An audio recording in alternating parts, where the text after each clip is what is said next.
Bismillah, Alhamdulillah, wassalatu wassalamu ala rasulillah. Alhamdulillah, pada kesempatan ini Al-Faqir ila rahmatillah akan membahas seseorang yang melaksanakan sholat tapi di luar waktunya, apalagi yang tidak melaksanakan sholat. Orang yang sholat tapi sholatnya selalu di luar waktunya, apabila tidak tobat orang tersebut maka ancamannya sangat luar biasa. Bagaimana dengan orang yang tidak melaksanakan sholat, sementara orang ini melaksanakan sholat tapi sholatnya dilaksanakan di luar waktunya? Maka untuk itulah di masa sekarang perlunya kita untuk mengetahui jadwal sholat tersebut, khususnya waktu pagi, waktu syuruk itu kapan, waktu terbit matahari itu kapan.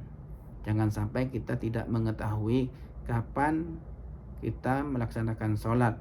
Kita harus tahu kapan waktu masuknya waktu sholat dan kapan keluarnya waktu sholat, biar kita mengerjakan sholat tepat pada waktunya, biar kita tidak meremehkan sholat karena ancamannya luar biasa. Dan ini atas permintaan dari salah satu jemaah untuk merekam apa yang telah kami sampaikan di dalam bas, karena terus terang Al-Faqir setiap akan berpisah dengan jemaah, maka kami Al-Faqir selalu menyampaikan tentang pentingnya untuk menjaga sholat yang 5 waktu ini agar selalu dikerjakan tepat pada waktunya.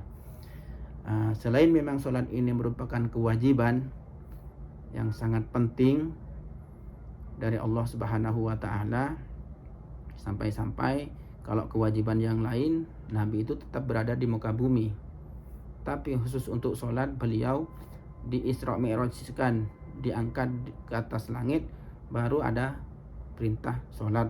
Itu menandakan begitu pentingnya sholat yang 5 waktu ini.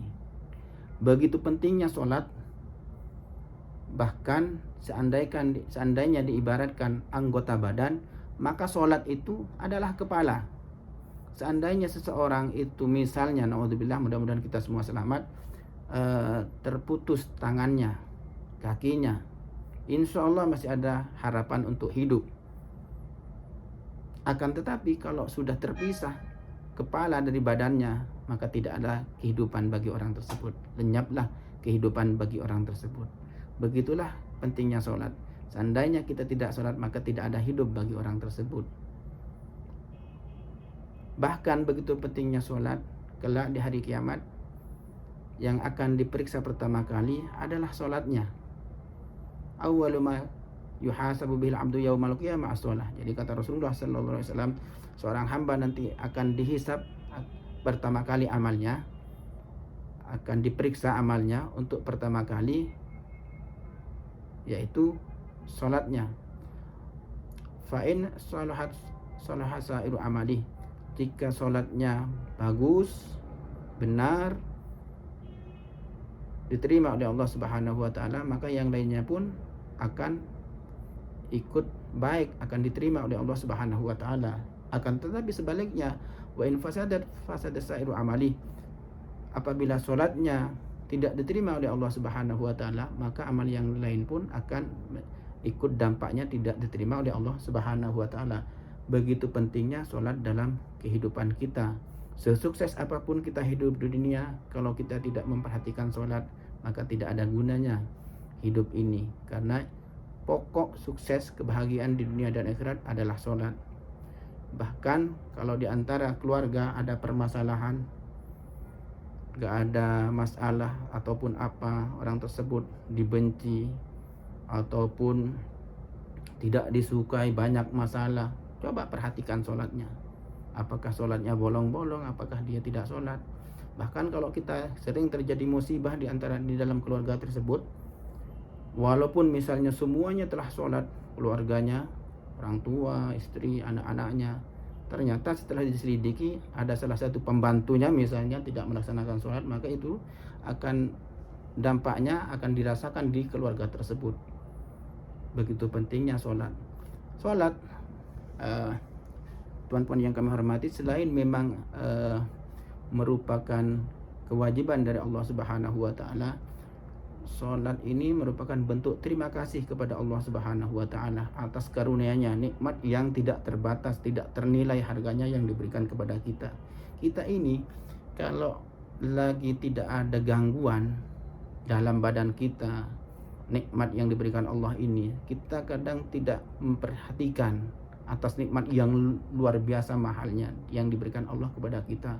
Entah itu mata kita bisa berkedip, penglihatan normal, nafas longgar, semuanya paru-paru lancar, darah mengalir dengan baik, ginjal berfungsi dengan baik, semuanya itu nikmat yang sangat mahal. Coba salah satu ada gangguan, kakinya tidak bisa digerakkan, tidak bisa ditekuk, begitu juga tangannya, bingung. Matanya tidak bisa dipejamkan, bingung. Kalau kita punya uang dan mampu untuk membayar, kalau ada seseorang yang bisa menyembuhkan, tentunya kita akan bayar nikmat yang diberikan Allah tersebut agar kembali normal seperti semula. Apakah kita tidak malu ketika kita diberikan nikmat yang luar biasa besarnya, yang mahalnya luar biasa tersebut? Ketika diperintahkan melaksanakan tugas sholat 5 waktu tidak dikerjakan, hanya fokus ke duniawinya saja.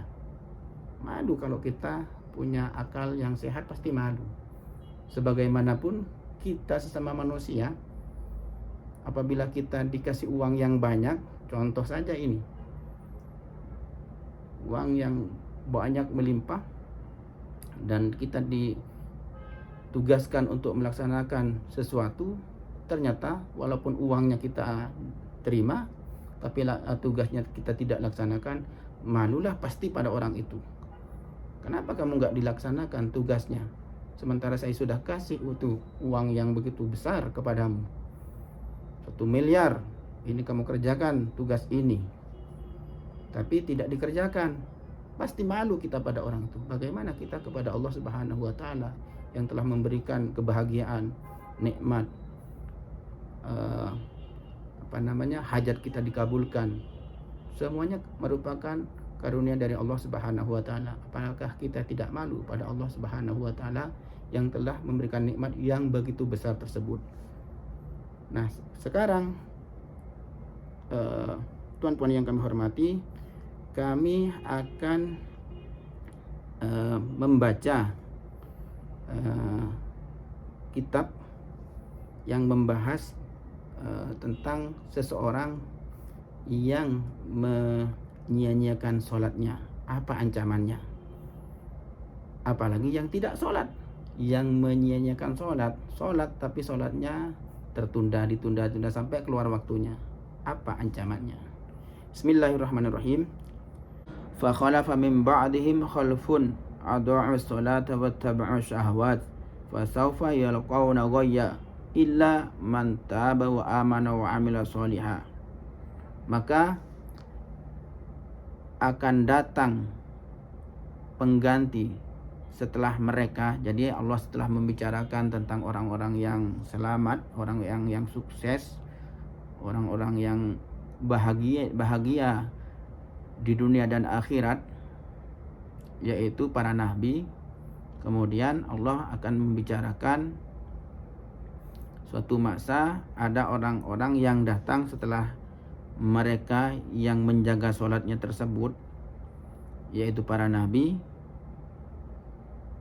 Akan datang suatu masa orang-orang yang menyia-nyiakan sholatnya, wattaba'u syahwat, dan mereka memperturuti hawa nafsunya.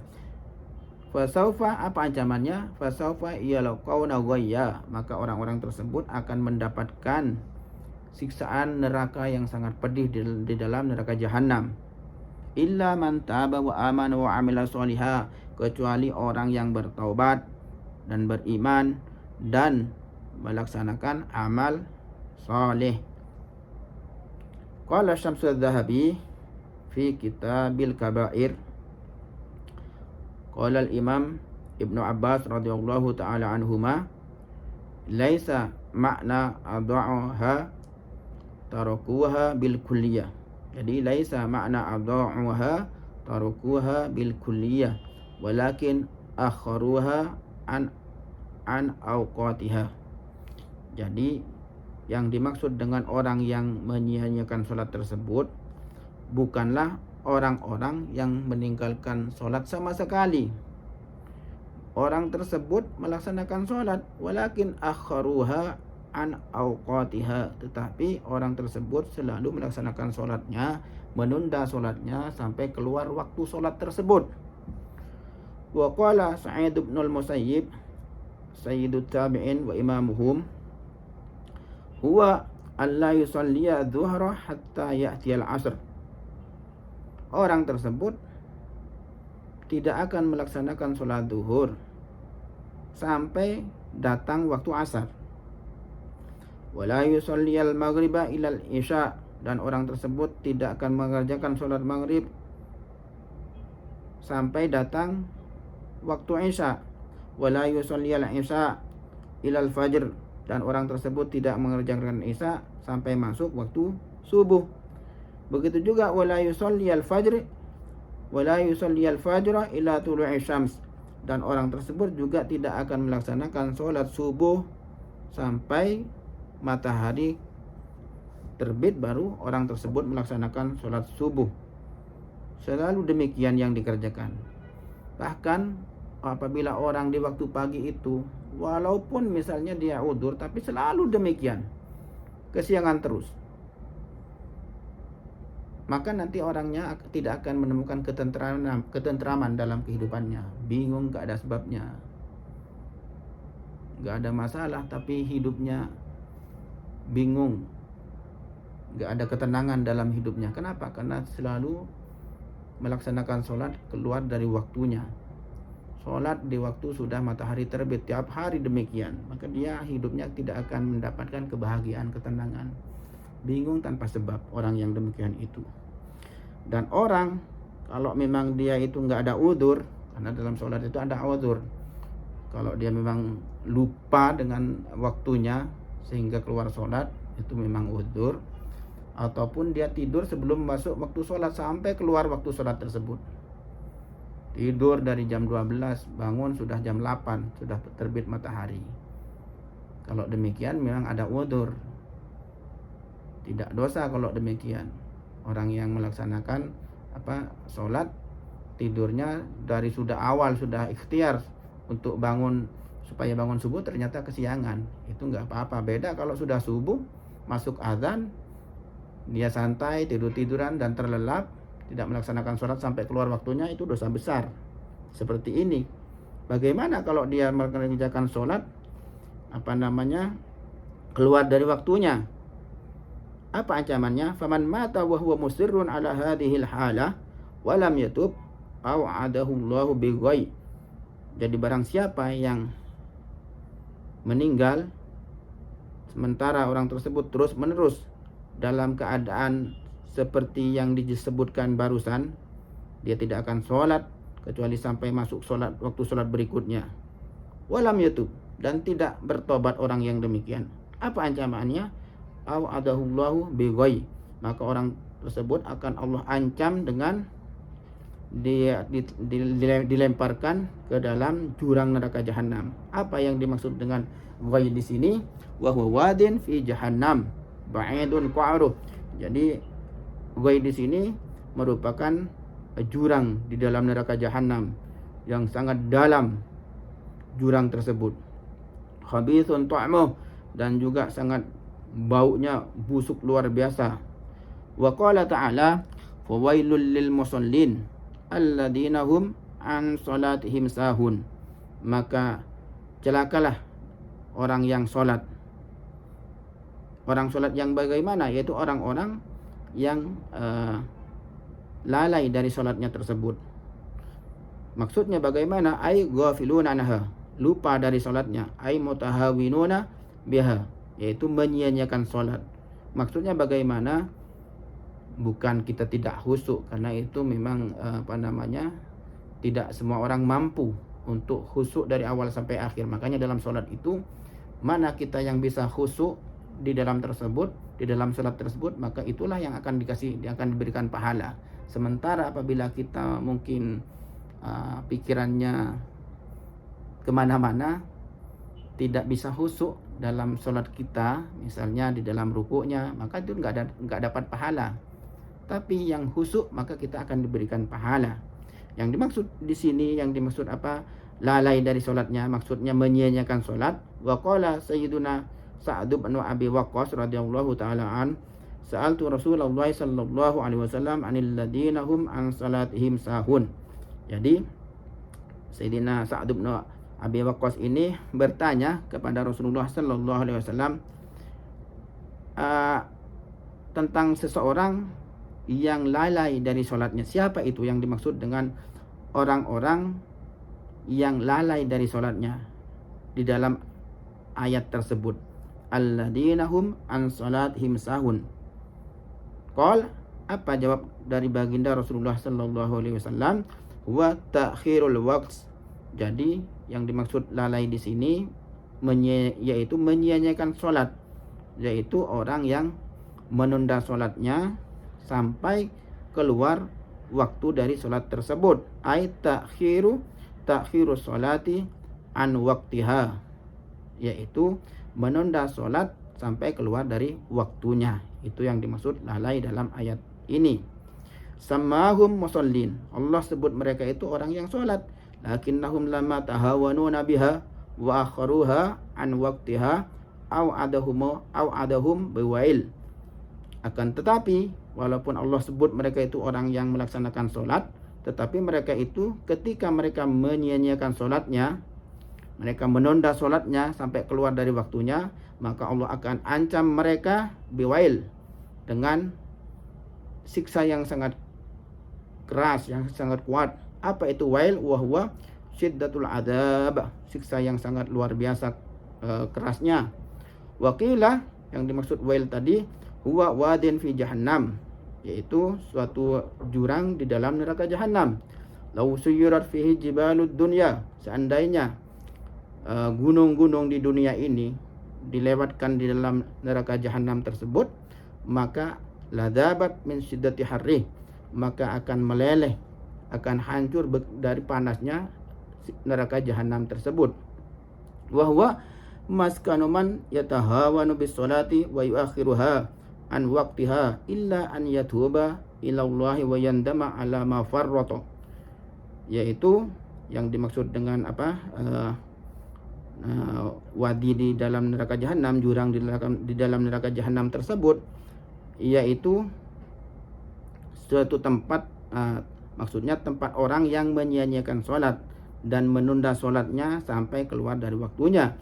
Illa an yatuba ila Allah, kecuali orang tersebut bertobat kepada Allah, wa yandama ala ma farrata, dan menyesal atas apa yang ia remehkan.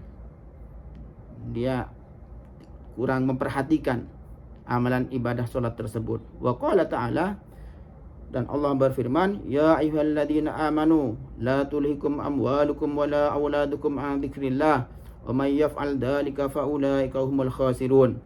Wahai orang-orang yang beriman, janganlah harta-harta kalian, anak-anak kalian, melalaikan kalian dari mengingat Allah. Wa may yaf'al dzalika fa ulaika humul khasirun, dan barang siapa yang berbuat demikian, fa ulaika humul khasirun, maka mereka termasuk orang-orang yang khasirun, yaitu orang yang rugi. Nah, di sini apa yang dimaksud dengan an-dzikrillah, lalai dari mengingat Allah? Qala mufassirun, para ahli tafsir mengatakan al-muradu bi dzikrillah fi hadhil ayah as-shalawatul khams, yaitu yang dimaksud dengan lalai dari mengingat Allah di dalam ayat ini yaitu salat 5 waktu. Faman istaghala bimalihi fi bai'i wa syira'i wa ma'isyati wa dai'ati wa auladihi anis shalah fi waqtiha kana minal khasirin. Jadi barang siapa yang sibuk dengan hartanya, dengan jual belinya, dengan kehidupannya, dengan anak-anaknya, lalai sampai meremehkan sholatnya, sampai melaksanakan sholat keluar dari waktunya, kana minal khasirin, maka orang tersebut termasuk di antara orang-orang yang rugi. Semoga kita semua bisa menjadi hamba-hamba Allah yang bisa menjaga sholat 5 waktu.